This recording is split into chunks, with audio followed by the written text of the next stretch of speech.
The weight of what they had learned in the Forbidden Forest pressed heavily on Harry and Iris. Voldemort, or what was left of him, was at Hogwarts. He was after the Philosopher's Stone. And if they didn't do something soon, he would get it. Harry, Iris, Ron, and Hermione gathered in the common room late that night, whispering urgently.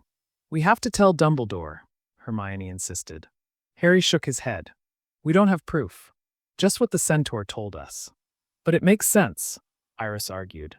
"Snape's been trying to get past the protections. The only reason to do that is if he's after the stone." Ron groaned.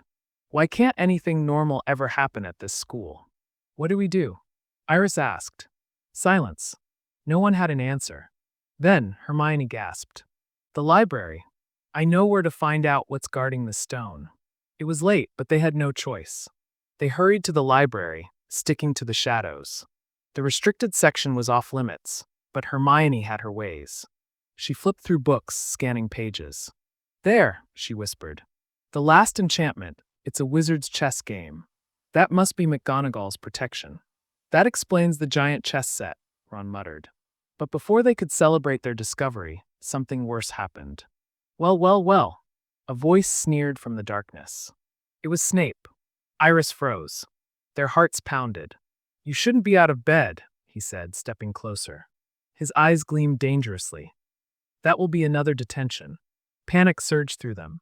If Snape caught them now, they wouldn't be able to stop him from getting to the stone. Then, suddenly, another voice interrupted. "Professor Snape?" They all turned. It was Professor Quirrell, looking as pale and nervous as ever. He was wringing his hands, eyes darting between them. I need to speak with you," he stammered. "Urgently." Snape scowled, then turned back to the group. "Go. Back. To your dormitory," he hissed. They didn't need to be told twice. They bolted. When they finally reached the safety of Gryffindor Tower, their breath came in short gasps. "That was too close," Ron muttered. "But did you see how Quirrell looked?" Hermione said. "He was terrified." Iris shivered. "Something's really wrong." Harry clenched his fists. "We're running out of time. We need to get to the stone before Snape does." The next morning, the tension in the air was unbearable. Harry, Iris, Ron, and Hermione knew that if they didn't act soon, the Philosopher's Stone would fall into the wrong hands. At breakfast, they exchanged nervous glances. Snape sat at the staff table, his usual cold expression in place. But Quirrell looked even worse than before. His hands trembled, and his face was sickly pale. Iris nudged Harry. "I think he knows something." Before Harry could respond, Professor McGonagall approached them. "Mr. Potter, Miss Potter, Mr. Weasley, Miss Granger, may I have a word?" Their stomachs dropped. Did she know what they were planning? She led them to the corridor outside the Great Hall and folded her arms. "I don't know what you four are up to, but I highly advise against any more rule breaking. The stone is well protected, and under no circumstances should students involve themselves in such matters." Harry opened his mouth to protest, but she silenced him with a stern look. "That is final." As she walked away, Ron groaned. "She knows something's up. And now she's watching us," Hermione added. Iris's fists clenched. "We don't have a choice. We have to go tonight." The plan was set. That night, after everyone had gone to bed, they grabbed the invisibility cloak and made their way through the castle. Peeves the poltergeist floated lazily near the entrance to the third-floor corridor, but a quick bluff from Harry, pretending to be the Bloody Baron, scared him off. They slipped inside. The corridor was eerily silent. The first challenge was already waiting for them. Fluffy, the massive three-headed dog. Harry gulped. "I hope this works." Hermione pulled out a flute she had borrowed and began playing a slow, soft melody. As the music filled the air, Fluffy's heads drooped. Within moments, the beast collapsed into a deep sleep. Iris crept forward and nudged the trapdoor. It creaked open, revealing darkness below. "Well," Ron muttered, "here goes nothing." One by one, they jumped. They landed in something soft, but it started tightening around them. "Devil's snare!" Hermione gasped. Iris thrashed, feeling the vines wrap around her. Panic surged through her. "Stop struggling," Hermione ordered. "Relax or it'll squeeze tighter." Iris forced herself to stay still. The vines loosened and she slipped free. Ron, however, was still fighting. Hermione flicked her wand. Lumos solum. A bright light burst forth, and the devil's snare shriveled away. Ron collapsed onto the ground, panting. That was awful. They didn't have time to recover. Moving forward, they reached the next challenge. A room filled with hundreds of tiny, fluttering creatures. Keys, Harry whispered. Iris pointed. Among them was one with a bent wing, a silver key. The broom. Harry spotted an old broomstick and grabbed it. He kicked off, soaring into the air. The keys swarmed him. Iris watched anxiously as Harry dodged and wove between them. Finally, he stretched out his hand, grabbed the key, and raced back down. They pushed open the door and entered the next room. A giant chest set awaited them. Ron's face paled. We have to play our way across. No turning back now. As they stepped onto the board, the pieces shifted, ready for battle. The game had begun. The giant chess pieces loomed over them, carved from stone and ready to move at the slightest command. The realization settled over them. This wasn't just a game. This was a battle. Ron scanned the board, eyes darting between the pieces. We have to take the places of actual chess pieces. I'll be a knight. Harry stepped onto the board. I'll be a bishop. Iris hesitated, then took the position of a rook. Hermione nervously took the place of another bishop. As soon as they stepped into place, the game began. The white pieces moved first, gliding eerily across the board. The massive knights clanked as they took their positions. The pawns shifted with heavy stone steps. Ron took charge, calling out moves. Pawn to e4. One of their pawns moved forward. The white pieces responded. A bishop slid across the board and struck their pawn, shattering it to dust. Iris swallowed hard. This is real. Ron nodded grimly. We have to play smart. The game continued. Harry and Hermione moved cautiously, listening to Ron's instructions. Iris focused on dodging attacks, moving defensively. But then trouble. Ron exhaled sharply. I have to sacrifice myself. Iris's eyes widened. What? No. We'll find another way. There isn't another way, Ron insisted. The queen is too strong. If I don't move, we all lose. Harry shook his head. Ron, we can't. Just trust me. Ron turned to face the white queen. Knight to h3. The moment he moved, the queen glided toward him. She raised her arm and slammed into him, knocking him unconscious. Ron! Hermione shrieked. But the game wasn't over. Iris clenched her fists. We have to win this now. Harry took a deep breath. Checkmate. He moved his piece. The white king shuddered, then fell, cracking into pieces. The game was over. The remaining white pieces froze. They rushed to Ron's side. He was breathing but unconscious. We don't have time, Harry said. Hermione, stay with Ron. Iris and I will go on. Hermione hesitated, then nodded. Harry and Iris ran through the next door. Inside was a dimly lit chamber. Bottles lined a stone table, and a single piece of parchment lay before them. A riddle, Iris murmured, scanning it. It was a logic puzzle. Hermione would have solved this in seconds. Harry bit his lip. Iris, do you trust me? She met his gaze and nodded. Always. Harry picked a vial. This one. They drank. A rush of cold filled their veins. Then darkness. They stepped through the final door. And there, standing before the mirror of Ariste, was Professor Quirrell. Professor Quirrell stood before the mirror of Ariste, his back to them, his pale hands twitching at his sides. The air in the chamber was thick with something unseen, something wrong. Harry and Iris froze, barely daring to breathe. Quirrell turned slowly. Gone was the nervous stammer, the trembling cowardice. His face was cold, calculating. His eyes, sharp and gleaming, locked onto them with unsettling confidence. I was wondering when you'd arrive, he said, his voice smooth and calm. You've been meddling far too much, just like your parents. Iris's fingers curled into fists. You're the one trying to steal the stone, she said, her voice steady despite the fear creeping up her spine. Quirrell smiled thinly. Very good. I never thought you two would be bright enough to figure it out. Harry's heart pounded. Snape, he was trying to stop you. Quirrell laughed, a hollow, humorless sound. Severus? That fool never trusted me, always lurking about, trying to play the hero. But he was too late. Iris's stomach twisted. Why do you want the stone?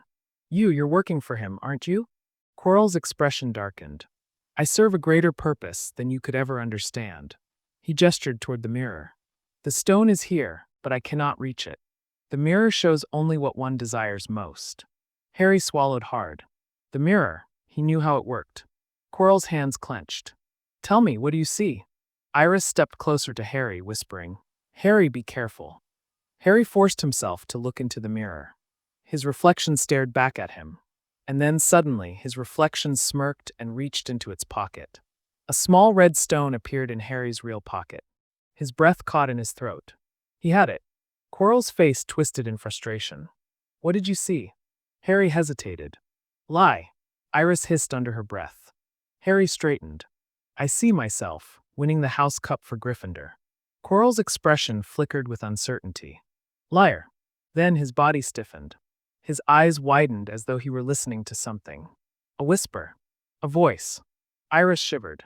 She couldn't hear it, but she could feel it.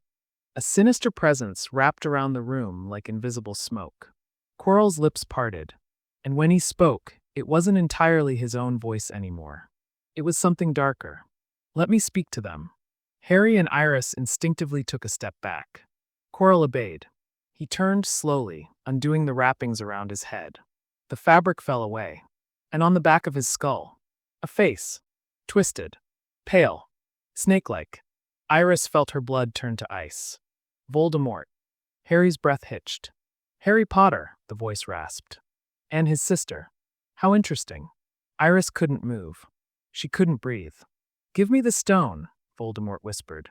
Harry clenched his fists. No. Voldemort's slitted eyes gleamed. Then die. Quirrell lunged. Harry barely dodged, shoving Iris aside. Quirrell's hands shot forward. But the moment they touched Harry's arm, a sickening sizzle filled the air. Quirrell screamed. His skin burned where he had touched Harry. He stumbled back in agony. Iris's eyes widened. Harry, your skin. Harry didn't hesitate. He lunged forward, grabbing Quirrell's wrist. The man shrieked, his flesh burning away beneath Harry's touch. Voldemort roared. Fools. You will pay for this. Quirrell collapsed. His body twitched violently.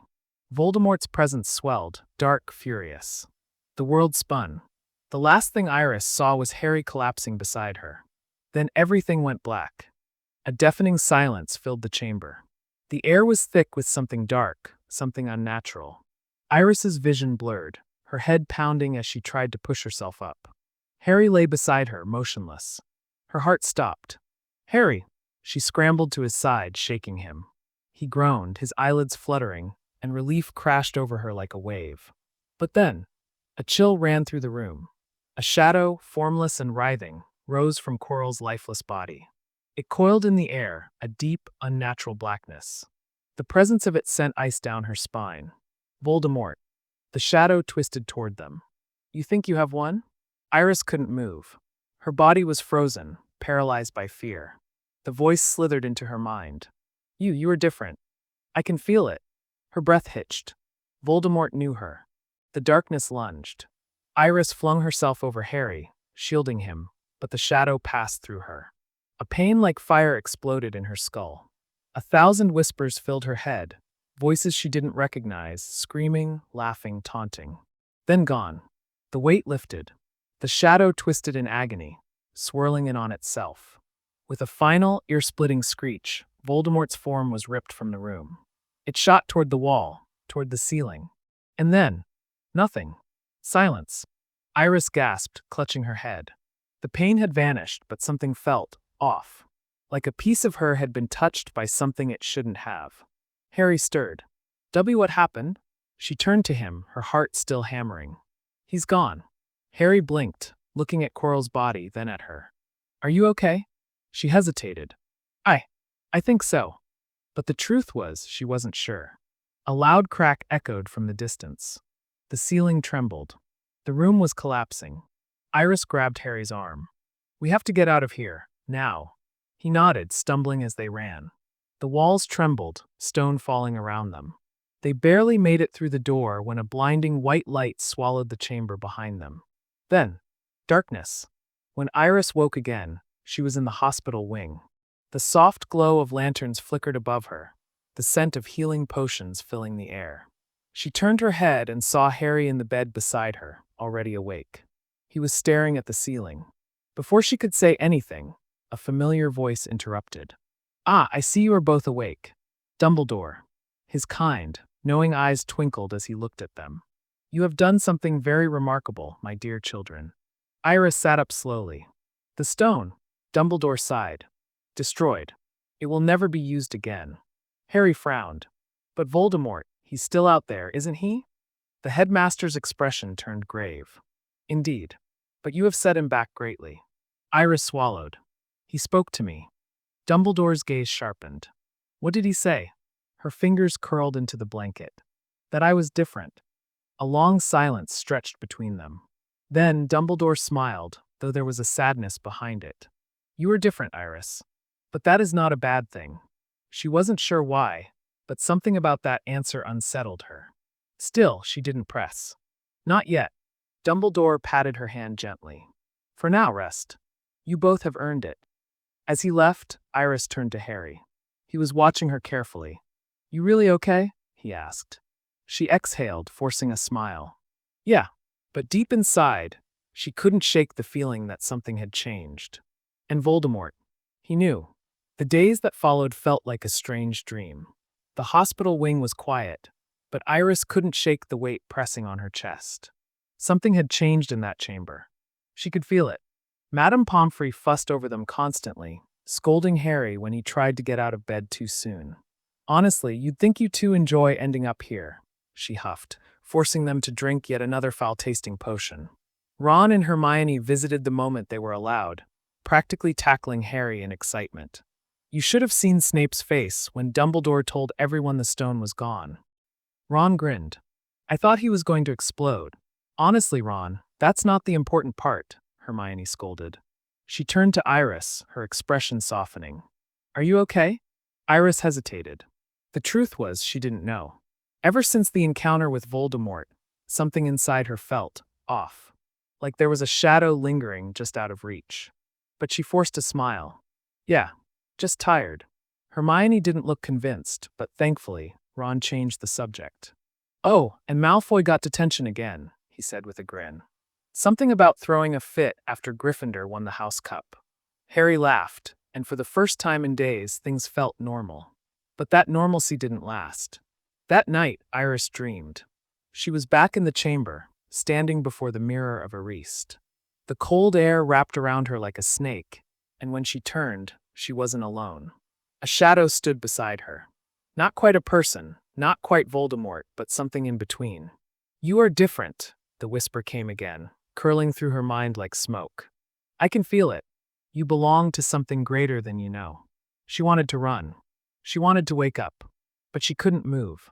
Then suddenly she was falling. Her eyes snapped open. She gasped, her body drenched in sweat. The dormitory was quiet, the only sound being the steady breathing of the other Gryffindor girls.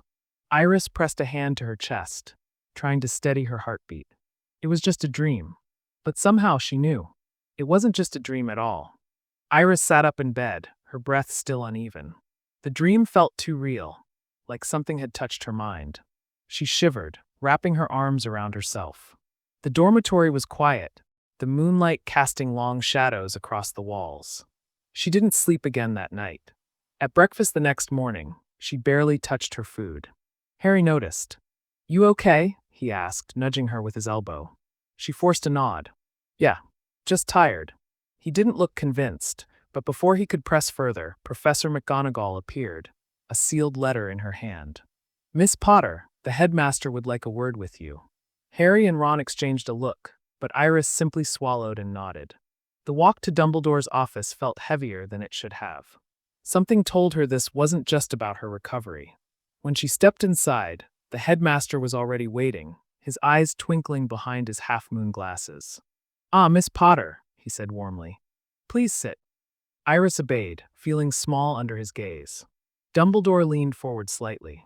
I suspect you've had unsettling dreams as of late. Her stomach dropped. He knew. How?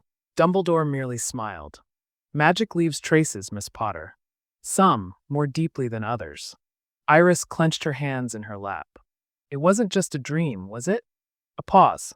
Then, with a soft sigh, Dumbledore answered, No. She swallowed hard. Voldemort, he spoke to me. He said I was different.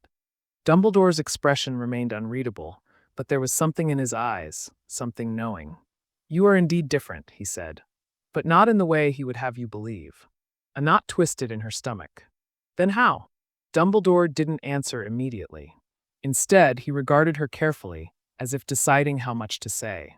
Finally, he said, there are some things that must be discovered in their own time. But rest assured, Iris, you are not alone in this. That wasn't the answer she wanted. But she knew she wouldn't get more, not yet. Dumbledore smiled, his usual twinkle returning. For now, enjoy the rest of your first year. I dare say you have earned a bit of peace. Peace. But as she left his office, Iris couldn't shake the feeling that peace was the last thing she was going to get. Iris left Dumbledore's office with her thoughts spinning. You are different. The words wouldn't leave her mind. She wanted answers. She needed them. But if Dumbledore wasn't going to tell her, she'd have to find out herself. By the time she reached the common room, Harry, Ron, and Hermione were waiting for her. What did he say? Harry asked immediately. Iris hesitated. She wanted to tell him everything. But something about the way Dumbledore had spoken made her pause. Nothing much, she lied. Just checking up on me. Harry frowned, but before he could push further, Hermione spoke up. Well, term is almost over. We should enjoy our last few days before summer. That should have been comforting. But to Iris it wasn't, because deep down she knew this wasn't over. That night, the dreams came again. This time, she wasn't in the chamber.